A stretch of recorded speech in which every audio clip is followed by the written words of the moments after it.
ijazah sarjana daripada Universiti Harvard dalam public policy.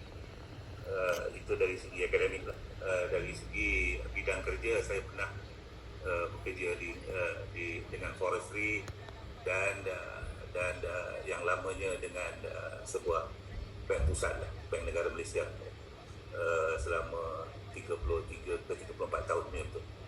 So di bank pusat tu pelbagai tanggungjawab telah diberikan. Saya daripada junior officer sampailah director. Saya pernah menjadi chief forex dealer. Saya juga pernah antara kerja saya menggubal dasar-dasar keuangan, dan juga pernah juga menjadi bekerja di luar pesisir Labuan, bank lah ya, bukannya oil lah. Dan juga saya pernah juga menjadi pengarah penyiasatan di Bank Negara Malaysia sebelum ini. So dari segi background tu, itulah dia. Hari ini saya sit dalam beberapa lembaga pengarah di kebanyakannya terlibat dengan keuangan, dan di Quantum Metal Malaysia ni saya telah diminta oleh Dr. Lim sebagai pengurusi Quantum Metal Malaysia.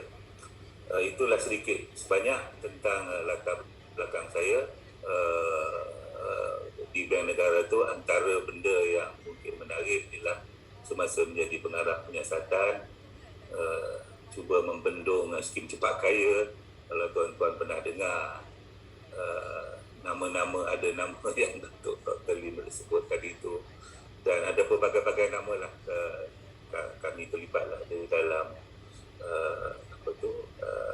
memastikan pelanggan ataupun orang ramai dilindungi lah dari segi perundangan dan tidak terjebak oleh mana-mana pihak yang cuba membuat aktiviti penipuan.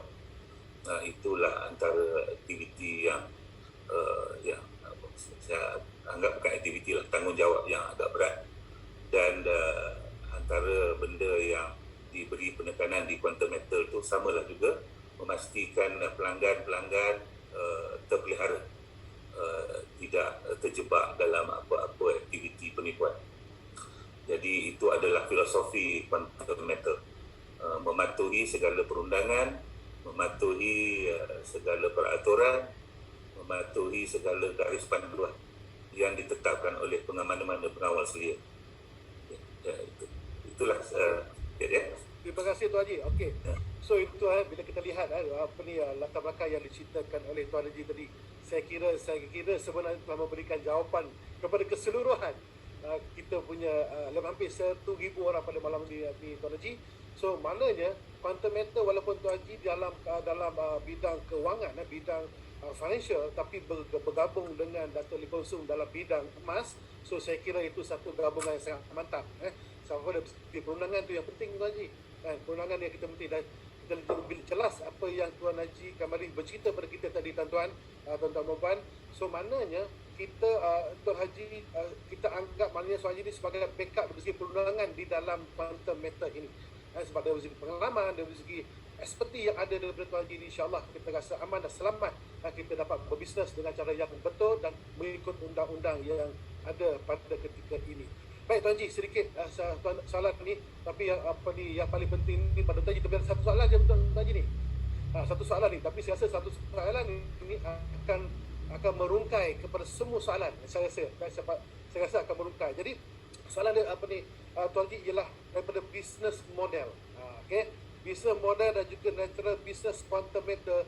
So dari segi perundangan, apakah pandangan ataupun pendapat ataupun Tuan Haji punya nasihat kepada kami semua sekali untuk sedikit info daripada Tuan Haji. Ya, terima kasih. I think kalau you tanya soalan ni bermakna memang terbuka lah semua discussion hari ini. Jadi saya cuba satu soalan je tadi. Satu soalan tu dia menyeluruh. Dia menyeluruh, insyaAllah. Dia menyeluruh kan.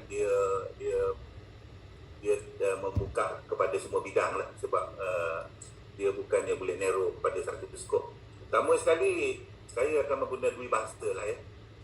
Bahasa Melayu dan bahasa Inggeris, yang mana saya boleh guna bahasa Melayu, saya guna bahasa Melayu. Boleh. Perdagangan emas ni pada hari ini tidak diregulated lah ya. Tidak diregulated, yang di mana ia tidak diperlukan ada special license ataupun approval dari mana-mana pihak berkuasa. Special license tu lah ya. So, walau bagaimanapun, menurut Exchange Control Gold Exemption Order 1986, every person, tiap-tiap person adalah bebas untuk membeli, memberi pinjaman, menjual, meminjam atau mengekspor emas. Itu ada exemption order, Gold Exemption Order 1986. Namun demikian, walaupun ada peruntukan tersebut, Bank Negara akan terus memantau. Ya, Bank Negara akan terus memantau mana-mana entiti supaya untuk memastikan ia tidak menjalani aktiviti illegal ataupun aktiviti haram yang boleh memberi kesan negatif kepada orang ramai. Ya. Jadi Bank Negara dia pantau, dia sentiasa pantau. Dia tak ganggu, tetapi kalau kita buat salah, dia datang. Ya, dia datang. Ya. Jadi saya mengikut bacaan saya tu, Bank Negara ada dipanggil Financial Consumer Alert List. Dia ada dipanggil FCA list. Ia ini ialah untuk memberi panduan as a guide untuk enhance kesedaran, untuk meningkatkan kesedaran terhadap entiti atau skim yang memberi persepsi salah seolah-olah ia diluluskan oleh Bank Negara. Jadi kalau kita memberi persepsi yang kita kata dapat lesen daripada Bank Negara ke gitu gini, itu salah tu. Jadi kita boleh masuk dalam FCA tu. Ya. Jadi itu dari segi peraturan lah. Saya ni lebih kepada peraturan. Ya. Kalau perniagaan emas tu kena tanya Datuk Dr. Kim. Jadi kenapa orang berminat untuk melabur dalam emas? Ya. Nombor satu, ya selamat. Benda ni fizikal, you boleh request for physical gold. Dan apabila berlaku economic crisis, pada umumnya harga emas trend dia akan naik. Dia dalam one trading, saya pernah jadi chief forex dealer. Kita panggil emas ni macam safe haven currency ataupun safe haven instrument. Bila dia berlaku pergolakan ekonomi, semua, bukan saja individu, fund manager, bank pusat, semua berpusu membeli emas. Itu you tengok harga emas dia naik. Siapa lagi yang membeli emas? Ini agak penting ya, sebab kebanyakan orang dia tengok harga je, tapi dia tak tahu siapa sebenarnya yang menggunakan emas paling banyak. Sebenarnya yang paling banyak emas ialah ini jewelry ya. 50% ya. Jewelry industry. Dan 40% lagi yang membuat fizikal ni lah, yang buat coin, metal dan sebagainya. Dan 10% lagi yang dalam industri yang Datuk Dr. Lee cakap tu betul. Because they good semiconductor. Very good semiconductor dalam dentistry, perubatan dan sebagainya. Dia menggunakan emas. So, permintaan dia tu sentiasa ada lah. Sentiasa ada. Jadi, siapa lagi yang menjual emas selain daripada quantum metal? Sebenarnya banyak. Bukan kita saja ya. Saya tak nak sebut nama lah. Tetapi ada beberapa buah bank juga terlibat dalam penjualan emas di Malaysia. Ya. Tuan-tuan boleh cek kelas sendiri. Sebab kalau saya sebut sekarang, tak betul lah. Saya tak nak promote, saya nak promote quantum metal je. Betul tadi, setuju tu.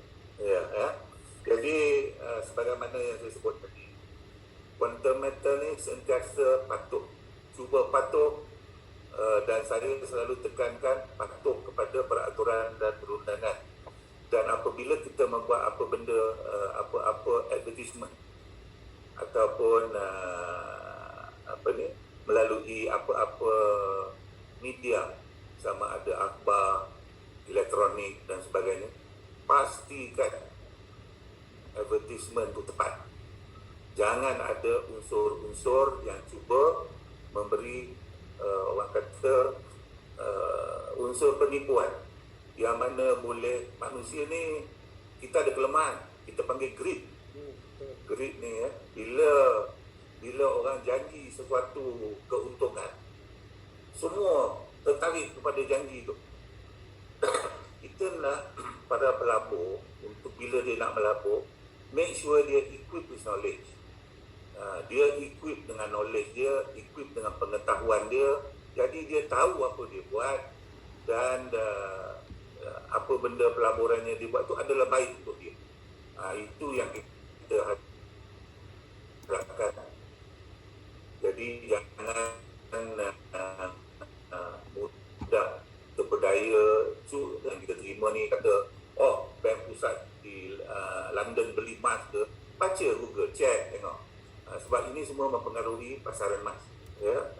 Jadi apabila ada maklumat tentu, saya bukan cerita pasal quantum meter, pasaran, pasaran tu kita kena, itu kata-kata kita kena equip dengan knowledge. Bila kita ada knowledge, kita ada technical knowledge lagi, boleh menggunakan carta-carta, jadi kita boleh menggunakan statistical tool, lagilah baik. Itu kebanyakannya trader lah tahu, kalau orang umum dia tak ada statistical tool. Jadi dia lebih kita dapat menangani risiko, sebab tiap-tiap untung tu belakang dia ada rugi. Jadi kita tak naklah yang rugi kan. Jadi untuk kita mengurangkan kerugian tu, kita kena rajin membaca, rajin bertanya, rajin berbincang, dapatkan maklumat-maklumat yang perlu, yang sesuai untuk kita terlibat dalam perdagangan emas ni ataupun investment. Sebagaimana saya sebut tadi, advertisement tu, Section 4A ini di bawah Exchange Control Act 1953. Bank negara ada kuasa, dia boleh memantau semua advertisement. Apabila mana-mana syarikat, termasuklah quantum meter, membuat apa-apa advertisement yang tidak tepat, kita boleh disiasat. Jadi tiap-tiap perkataan, tiap-tiap fakta tu mestilah tepat, ya, supaya kita mempromot secara healthy, supaya pelanggan-pelanggan kita pun dia berani mengambil risiko. Kalau dia rugi pun dia tahu itu risiko memang ada, ya. Jadi dia tak boleh salahkan sesiapa. Jadi tapi yang pentingnya advertisement kita kena betul. Itu betul, tak ada apa-apa unsur. Jadi ada satu lagi area yang saya selalu stress di sini, ialah payment system. Sebab sekarang ni evolusi, ya, daripada cash bertukar kepada elektronik, ya. Ada wallet lah, ada macam-macam. Jadi itu pun di bawah bidang kuasa Bank Negara Malaysia. Ya, bidang kuasa Bank Negara sentiasa nak memastikan ianya selamat, reliable dan efisien. Apabila kita menggunakan satu-satu payment system tu. Jadi payment system tu memang Bank Negara akan teliti terlebih dahulu sebelum. Jadi kalau quantum meter nak membuat sesuatu benda produk, kita pun akur kepada keperluan tu. Jadi quantum metal, sebagaimana saya dah berbincang dengan Dr. Lin, kita sentiasa akur kepada all these peraturan. Sebab kita tahu ada regulator untuk memantau secara keseluruhan. Jadi apabila kita menggunakan benda yang betul, jadi di sinilah orang datang confident lah. confident, because kalau mana-mana institusi yang tidak diregulate, orang tak ada confident. Apabila ia diregulate, memang sistem kita guna yang regulate, orang akan very confident menggunakan apa-apa produk dan jenama yang digunakan dengan quantum method. Itu adalah penting. Sebab kalau sistem payment ni tidak menggunakan yang sah lah ya, ia boleh berlaku systemic risk. Apabila berlaku systemic risk, orang hilang kepercayaan terhadap katakan e-wallet. Jadi lagi masalah besar. Macam kata orang tak nak percaya cek dah. Orang nak pakai cash je. Pakai cash ni lagi banyak masalah. Nak bawa bulu kilir duit banyak kan. Jadi itu satu area. Bila saya sebutkan ni, saya masuk lagi satu area. Dia panggil Anti-Money Laundering dan Anti-Terrorism Act 2001. Di sini very clearly state, kalau tuan-tuan Google, itu saya kata kena rajin membaca dia menyatakan, saya baca dalam bahasa Inggeris, states that for dealers in precious metal, termasuk quantum metal, and precious stone, yang membeli belian batu-batu mahal of the act, as of 1 Julai 2008, requires all dealers of precious metal to report transaction that exceed certain specific threshold. Saya nak maklumkan di sini, saya nak mengesahkan di sini, quantum metal is a reporting institution. Kita patuh kepada peraturan. Jadi threshold yang dimaksudkan tu, kalau kita beli dalam tunai, saya tak galakkan sangat orang beli dengan tunai ni. Nombor satu, bayar, bawa duit dulu kita. Nombor dua, orang suspicious. Jadi kalau you beli, elok melalui transfer ataupun daripada bank account, itu bagus. Sebab apa? Semua bank dia patuh pada amla. Kalau kita bawa cash, orang persoalkan. Jadi apabila individu dia punya had dia ialah 50,000. Apabila dia membeli lebih kepada 50,000 tunai cash dia akan dilaporkan kepada bank negara. Ya. Tapi kalau dia beli melalui elektronik, tak apa. Tunai jangan bawa 5 ketul duit berbandel. Satu ilmu baru tu. Sama juga dengan itu individu. Kalau entiti 300,000, syarikat lah. Sebab syarikat orang tak pernah beli pakai cash ni, semua transfer. So itulah sedikit sebanyak tentang bagaimana quantum metal menaikkan kepercayaan, memberi kepercayaan. Di samping itu, produk kita adalah disertified oleh ISRA. So ini syariah compliant. Kebanyakan pembeli adalah daripada golongan Islam. Memang dia orang ni hendakkan, kalau tak ada ISRA, jadi orang boleh persoalkan. Jadi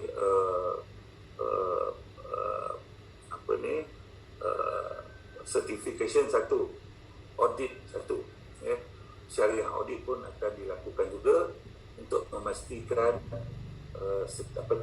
dia certification tu ada tahun-tahun dia, sampai certain period dia akan audit balik, dia akan reissue balik Dan untuk memberi keselesaan dan confident kepada pelanggan quantum metal, quantum metal bukan saja menggunakan ISRA, malah kita dah employ a very competent person untuk memainkan peranan as compliance syariah officer.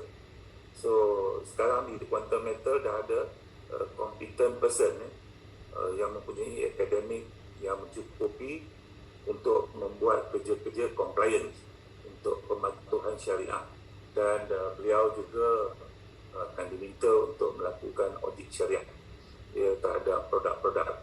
So dengan semua ni, saya yakin pelanggan-pelanggan quantum metal lebih selesa dengan apa yang saya kongsikan ni. Sebab selalu bila berjumpa, orang tanya betul ke syariah, how do you monitor? Jadi this is how we do. We don't only get it certified, we also have people who make sure that it comply all the time. Bila dia tak comply, dia kena bentangkanlah kepada